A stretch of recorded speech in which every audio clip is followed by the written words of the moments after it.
ગુજરાતી પિક્ચરના કલાકાર એવા બેન શ્રી મોનાબેન થીવા દ્વારા એક સ્ટેટમેન્ટ આપવામાં આવ્યું કે વેશ્યાવૃત્તિ એ પણ એક સમાજ સેવા છે. ખરેખર ખૂબ મહિલા તરીકે અપાયેલું સ્ટેટમેન્ટ ને મહિલા દ્વારા એટલે સંભળાયેલું સ્ટેટમેન્ટ આ ખૂબ દુર્ભાગ્યપૂર્ણ હું ગણાવું છું કે તમે જાહેર જીવનના વ્યક્તિ છો, તમારા ઘરેથી તમારા હસબન્ડ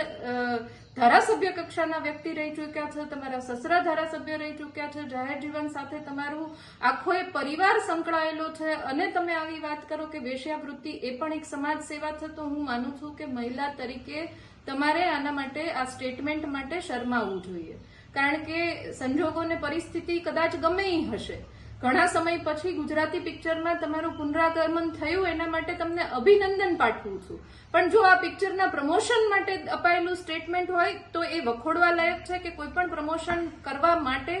આ પ્રકારે મહિલાઓનું અપમાન તમારે કરવું ન જોઈએ. કેટલી બધી સામાજિક સંસ્થાઓ વેશ્યાવૃત્તિમાંથી બાળકીઓને અને મહિલાઓને કાઢવા માટે દિવસ રાત મહેનત અને પ્રયત્ન કરી રહ્યા છે કે જેથી કરીને સામાજિક સ્તર ઊંચું આવે. કેટલી બધી એનજીઓઝ આ મહિલાઓને ફરીથી સોસાયટીમાં પ્રસ્થાપિત કરવા માટે મોટી મોટી મુહિમ ચલાવી રહ્યા છે અને ત્યારે તમે આવું સ્ટેટમેન્ટ આપો છો કે આ પણ એક સમાજ સેવા છે, તો હું માનું છું ત્યાં સુધી આના માટે તમારે જાહેર મીડિયાના માધ્યમથી માફી માંગવી જોઈએ.